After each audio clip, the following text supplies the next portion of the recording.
Am I the a-hole for not allowing my brother to be in my wedding after he basically took my family?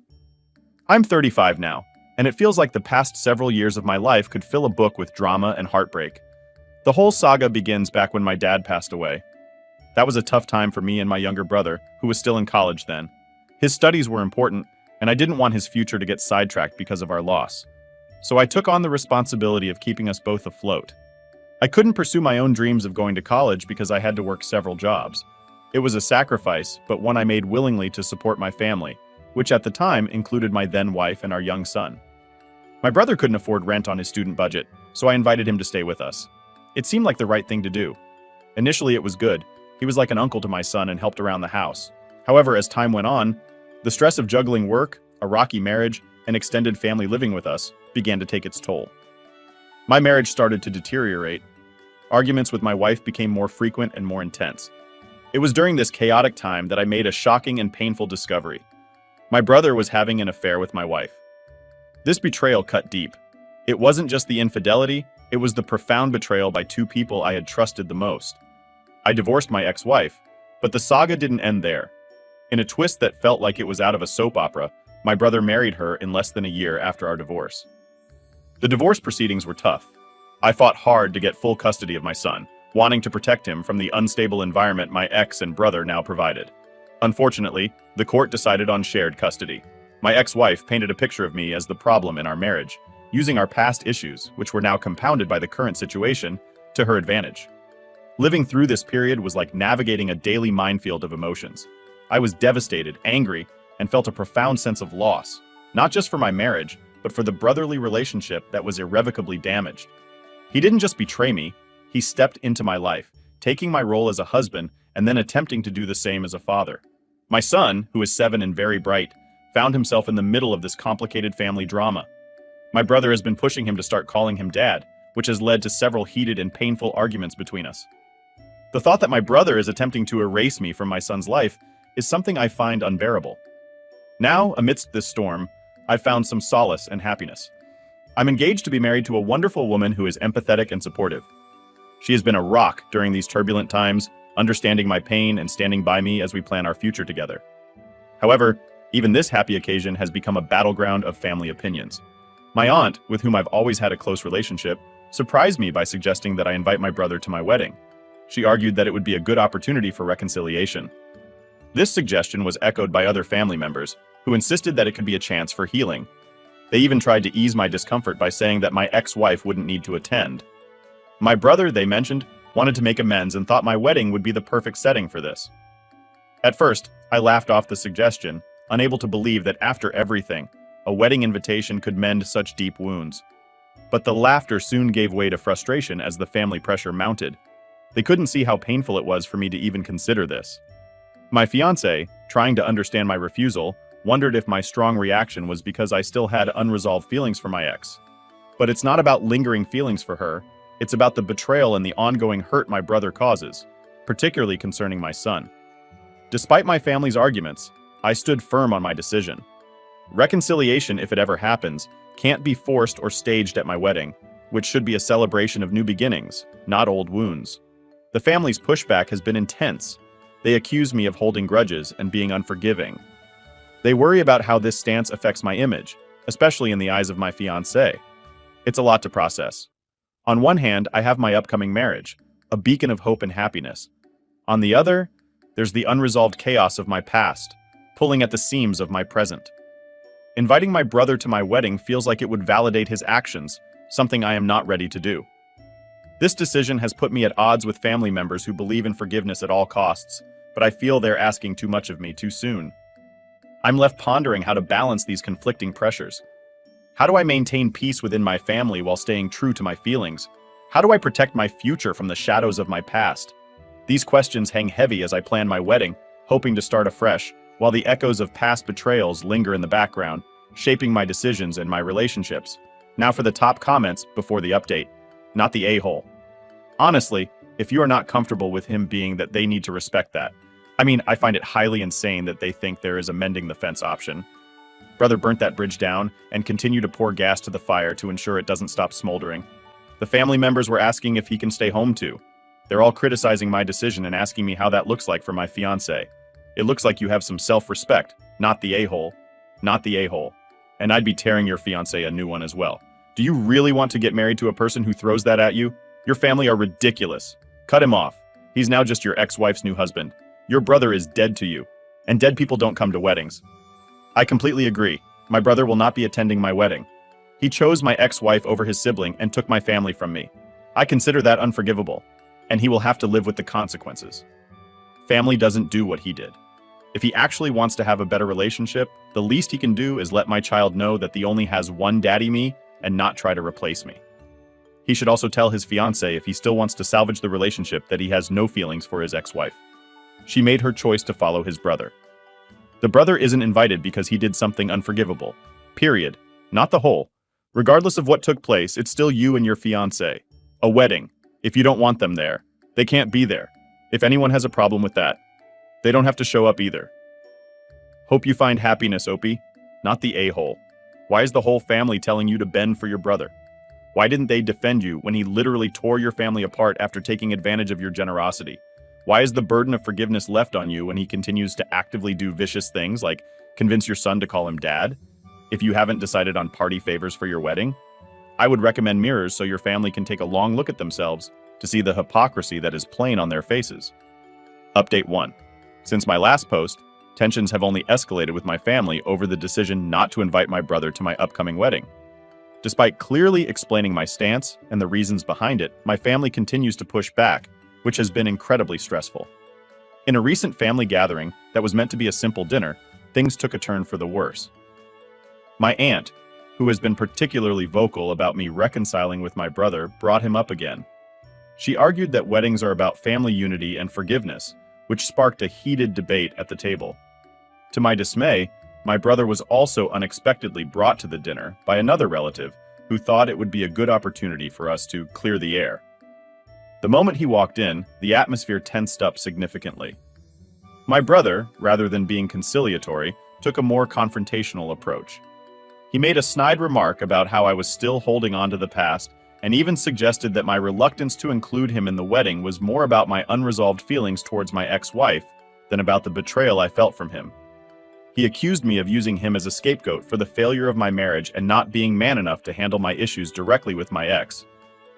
My brother's words were cutting, and unfortunately, they did not stop there. He continued by saying that he was a better father figure to my son than I ever was, claiming that my son prefers the stability he and my ex-wife could offer over the supposed bitterness and anger I was nurturing.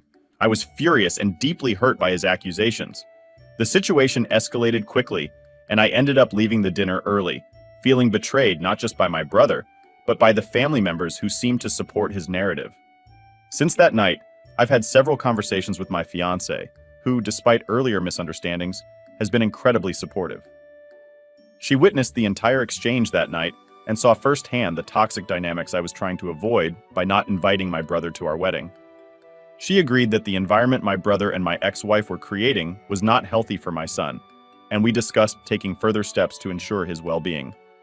In light of all this, I've decided to seek legal counsel again to see if there are any adjustments that can be made to the custody arrangement, given the hostile environment my brother is fostering, especially with his attempts to replace me as a father figure in my son's life.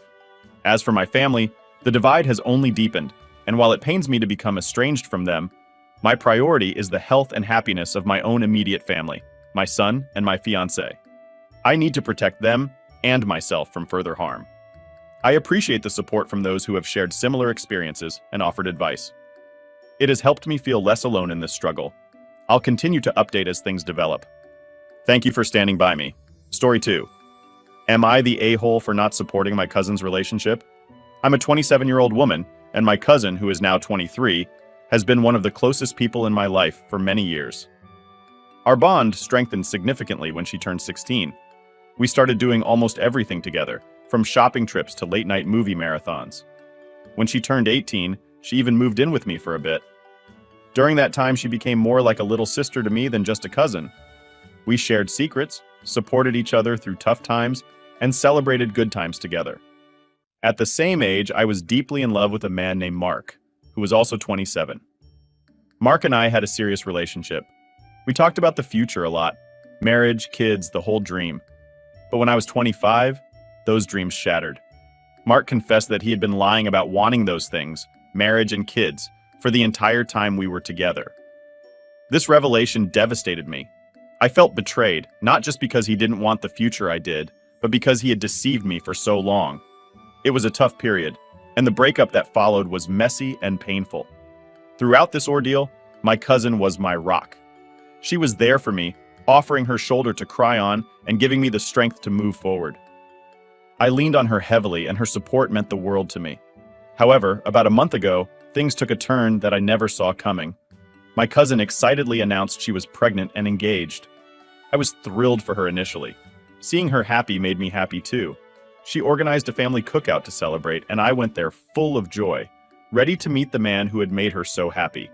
But that joy evaporated the moment I arrived at the cookout. The man she was engaged to, the man who was the father of her unborn child, was none other than Mark, my ex-fiancé. The shock was like a physical blow. I felt like the ground had been pulled from under me. My cousin, my closest confidant, was marrying the man who had broken my heart. I couldn't handle it. I couldn't even speak.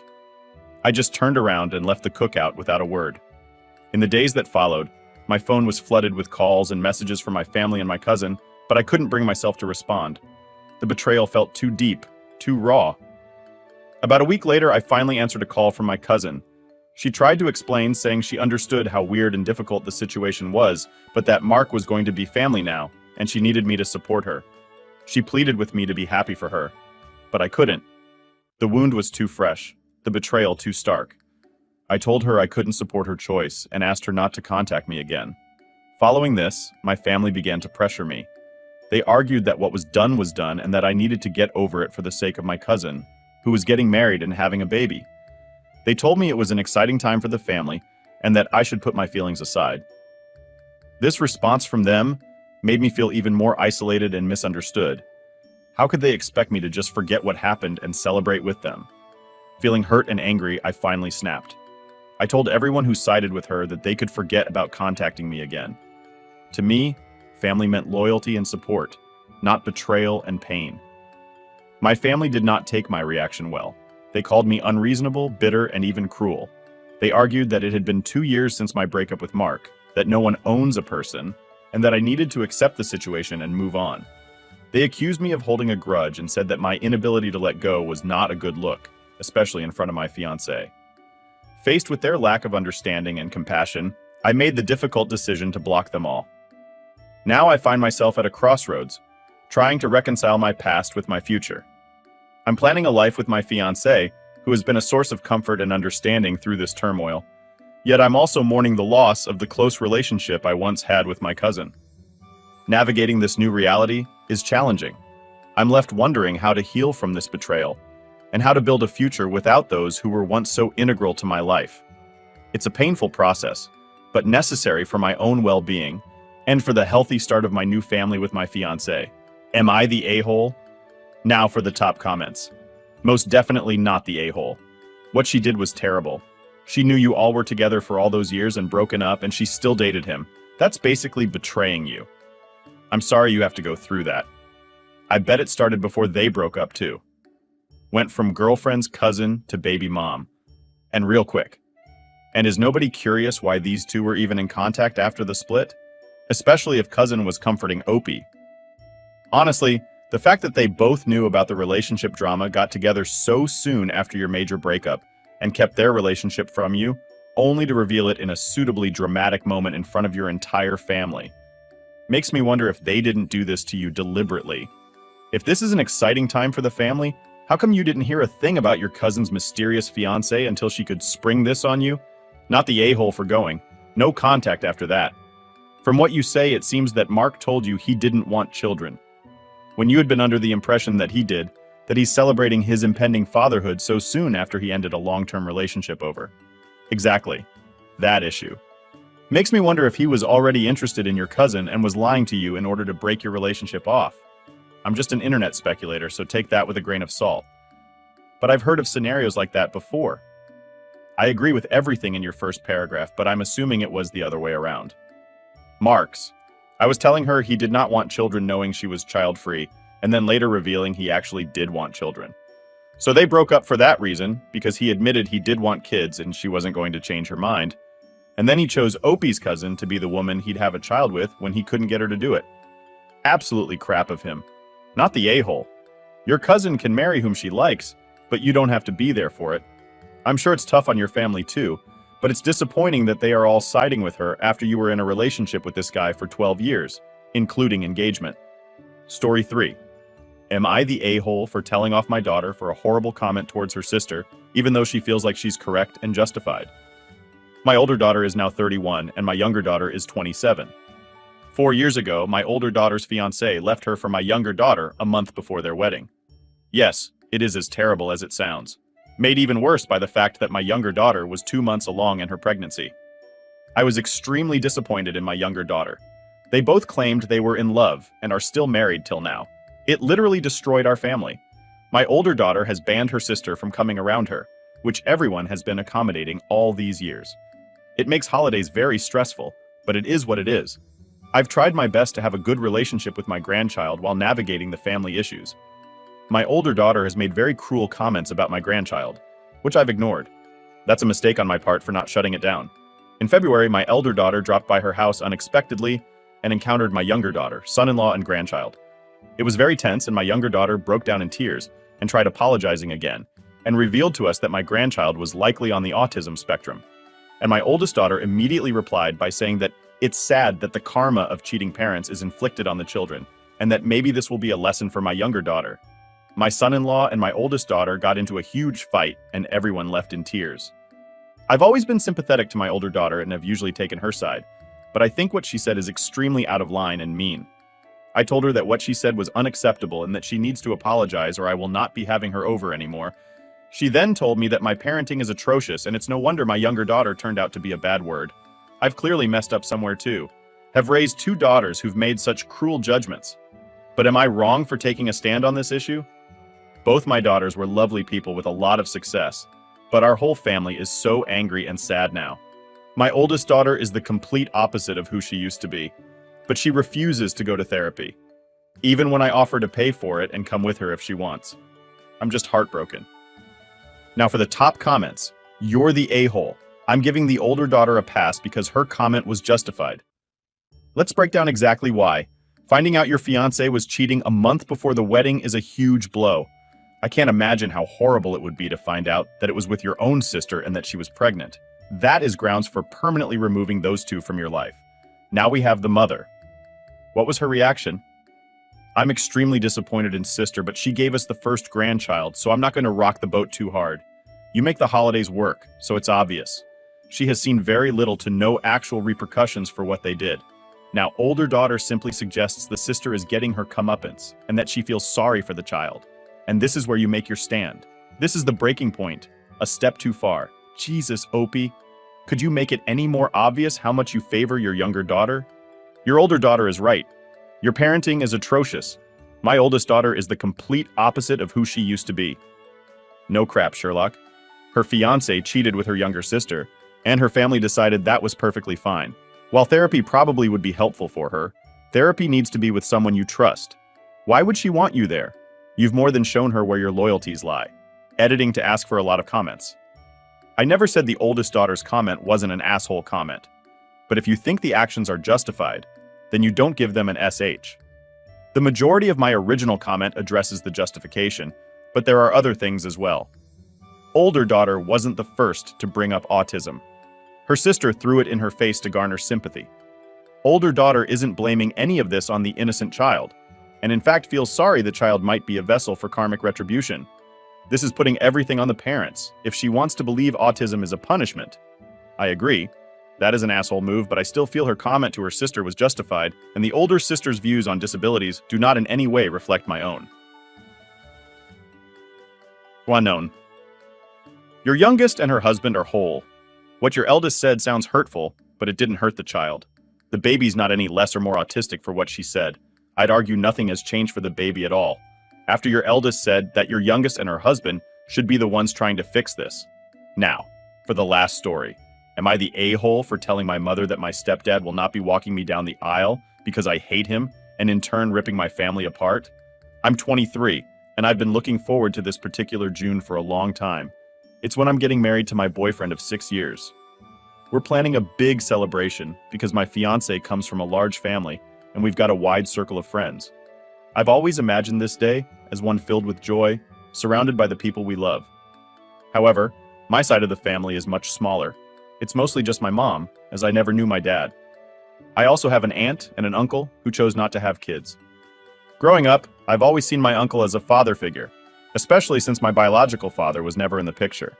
My mom married my stepdad when I was 12, but to put it mildly, I've never warmed up to him. He has a way of making every conversation uncomfortable. He's often mean-spirited and makes racist, sexist, and transphobic comments that are really just for shock value. During my teenage years, his behavior significantly contributed to my struggles with mental health and an eating disorder. For years, I tried to communicate my feelings about him to my mom, hoping she might see just how harmful his behavior was. But around the age of 15, I stopped trying. She always defended him, insisting that beneath his harsh exterior was a good man who would never intentionally hurt us. This response from her made me feel unheard and isolated, so I eventually stopped sharing my true feelings about him. When I turned 19, I moved out to live with my boyfriend. This distance from home made a huge difference in my life. I still made it a point to visit my mom regularly, about 3 to 4 times a week. But I carefully timed these visits to coincide with my stepdad's work schedule to avoid seeing him. By not being around him as much, I found it easier to manage the lingering resentment and hurt, and we pretty much stopped arguing since I mostly avoided any real interaction with him. Despite this, he still refers to me as his daughter, and my mom continues to claim that he loves me. This narrative doesn't match my feelings at all, but it seems like everyone else believes we have a quirky, bantering relationship, not realizing how deeply his words and actions have affected me. When my boyfriend proposed and we began planning our wedding, I knew immediately who I wanted to walk me down the aisle. My uncle, the man who had been a father figure to me throughout my life. I was so excited to ask him, and he was absolutely thrilled when I did. However, my aunt's reaction threw me off. She seemed surprised that I hadn't chosen my stepdad for this role. I explained to her that it had always been my dream for my uncle to do it, not my stepdad. This decision seemed to unleash a storm I hadn't anticipated. Just a few hours after this conversation, my mom called me, crying. She couldn't understand why I hadn't chosen my stepdad to walk me down the aisle and told me that I had broken his heart. She painted a picture of a man who was deeply hurt, believing we had a good, lighthearted relationship. I found myself trying to explain that my uncle walking me down the aisle had always been my plan, not something meant to hurt anyone. But as she pressed on about how heartbroken my stepdad was, something inside me snapped. For years, I had suppressed the pain and anger I felt towards him for the sake of family peace. Overwhelmed, I finally expressed how deeply he had hurt me during my most vulnerable years. I told her there was nothing funny about him ruining my self-esteem and my teenage years. I even confessed that if it were entirely up to me, he wouldn't even be at the wedding. My mom was shocked and saddened by my words. She reiterated her belief that he was a good man who loved me, seemingly unable to grasp the full extent of my feelings. Following our conversation, my mom said she would tell him to back off, but the damage was done. My stepdad became angry and even tried to intervene by asking my uncle not to walk me down the aisle. Fortunately, my uncle understood my feelings and chose to support me, refusing to step aside. Now my uncle isn't speaking to my stepdad, and the tension has escalated. This family rift feels like it's grown wider, and I'm left feeling as though my wedding, which should be a celebration, is overshadowed by familial conflict. I've inadvertently stirred up deep-seated issues that have been simmering for years. It's painful to see how my choice, meant to honor a cherished relationship, has led to such discord. Now, as I continue to plan for my big day, I'm grappling with these complex family dynamics, trying to find a way to celebrate my new beginning without further alienating the few family members I have left. Am I the a-hole? Now for the top comments, not the a-hole, your wedding. He doesn't have to even be there. It's your day. If you're making memories for your family, he's not part of that. The fact he's tried to ruin it by getting your uncle involved is a lot about him. My exact thoughts. It sounds like he's proving exactly why Opie wouldn't want him in her life. Not the a-hole. It's your wedding. If it were up to me, he wouldn't even be at the wedding as the guest list. Not up to you. It is. But my mother doesn't drive, so she'd have no way to get to the wedding without him. We live in a rural area with very little public transport. Not the a-hole. I'm sorry. Your mom has been going to a lot of trouble to convince herself. Everything has been fine. You don't owe her that illusion. It's lovely that you have a good relationship with your uncle. I hope you have a wonderful wedding day. I'd recommend not jumping too. I've torn my family apart, though. Okay, you've just stopped drinking the Kool-Aid. You're not responsible for their reactions. Don't let them bully you into pretending. And don't take on more of this than what's fair.